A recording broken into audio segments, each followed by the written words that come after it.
Some people dream success. Don't let your dreams be dreams. You should get to the point where anyone else will quit, and you're not gonna stop there. So just do it. Make your dreams come true. Now do it. Nothing is impossible. Do it. Make your dreams come true. Yes you can. Yes you can. Hi guys, welcome back to my video. So today we'll be talking about medium and heavy infantry. For doing that I will be using Germanicus because it's like the more easy commander to use with medium or heavy infantry. First of all, I wanted to show you the difference between medium and heavy infantry.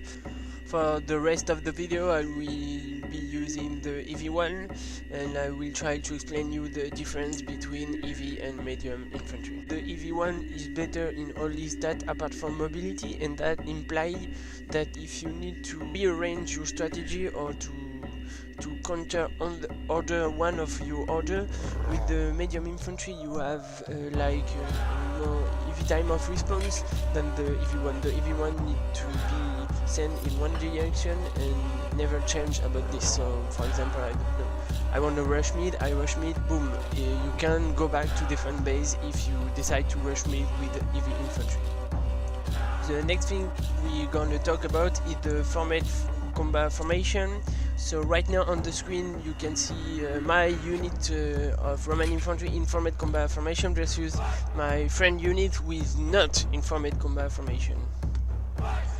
This formation is useless most of the time, apart when you run off vengeance, and what you need to remember always is that the formation that you need to be prepared before entering fight or it will bug.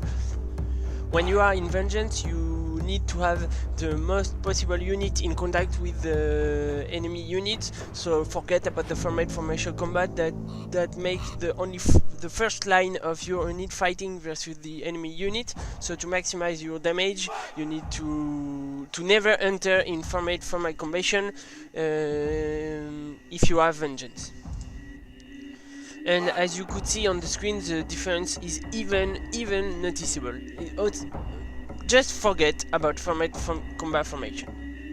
Just to show you everything, guys, I'm gonna show you right now a format combat formation with vengeance versus a non-format combat formation with vengeance. And as you can see, this time I have prepared my format combat formation before, so it doesn't have bug, but as you can see the difference is not noticeable. So format combination, remember about that make your flank very open because it's like a big square formation. So if someone want to rear flank you or just flank you, it's like writing on the paper with the arrow putting in the direction. The flank is here and the rear flank is here, so please do enter in my flank. And the difference is even noticeable.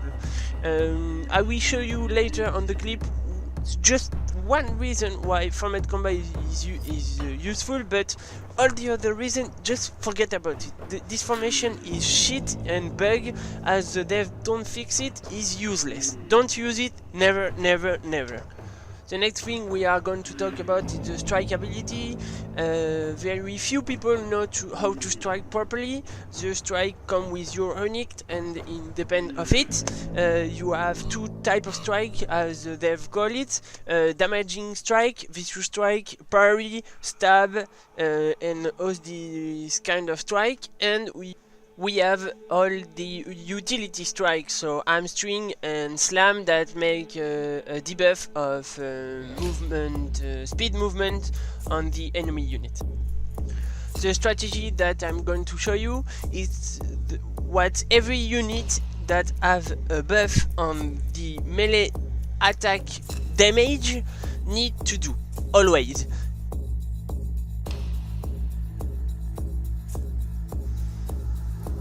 So this strategy is pretty simple. In order to just strike, you are gonna do exactly the same as the phalanx do, is pushing through the enemy unit, but with a more short time, because if you push through like crazy you're going to take a lot of damage. Just in order to stack your unit to make them all strike, the enemy unit. As you could see, I waited that my Vengeance stack up in order to do this strategy to maximize the damage. So when Vengeance is stacked up or at the Portas, you push through and boom, you strike, and see the difference of damage between the first strike and this one.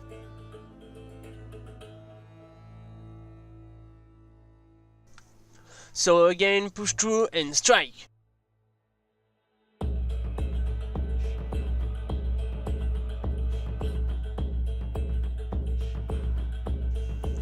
But what is available to maximize the damage, it's available too to minimize the damage. So when you know that the enemy is going to strike, you just need to pull back. Then when you see him strike, you push through again and you strike.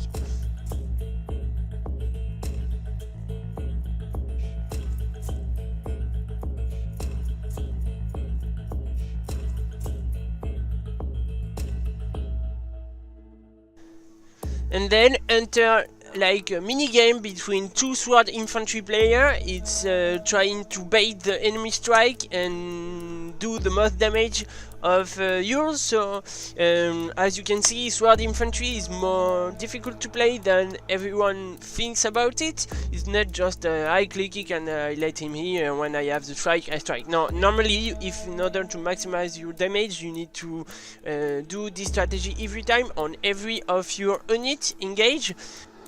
So when you're facing an opponent that knows this strategy, kinda ping pong game between when he's going to strike first take place. So now that you know how striking works, I'm going to show you what format combat is useful. The only reason what is useful is to prevent that pushing through enemy unit, as you can see now on the screen. So when I see him pushing through, I just strike first when I think the moment is right, and boom, counter his strike.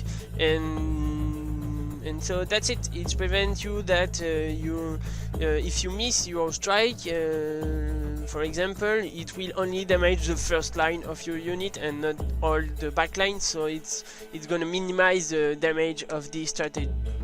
But you should normally never be in format combat when you are in Vengeance, so forget about it.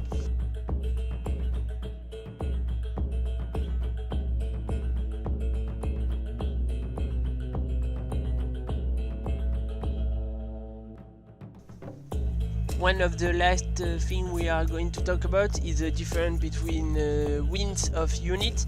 So this is very important. I will show you the difference with charge damage, and then fight with Vengeance with a large unit versus a very concentrated unit.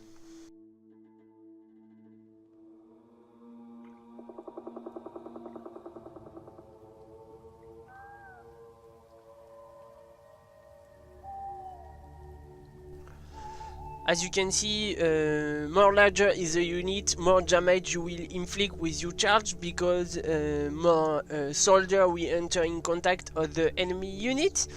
So that's very important. I almost do automatically when I play with Roman infantry is I put them on the most larger formation, and I keep it that way all the match. So now what happens when a larger unit formation fight versus a smaller unit formation?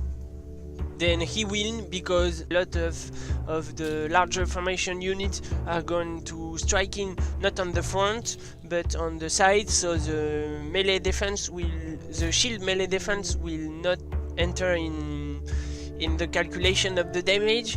So as you can see, the difference is huge just for selecting the smaller formation. So now the last thing and the more important one, never blow up your unit for a lot of reasons, but as sword infantry you have no reason to blow up your unit ever. I'm gonna show you one of them reason, the most obvious one, to get easily surrounded, but there are a lot of reasons that I'm not going even to take time to talk about this because they are so obvious. What you can do with 3 units, if you blow them down into only one, you divide your possibilities by 3, so it's the most stupid thing you can ever do as a sword infantry. So please never blob your unit as sword infantry. Never ever.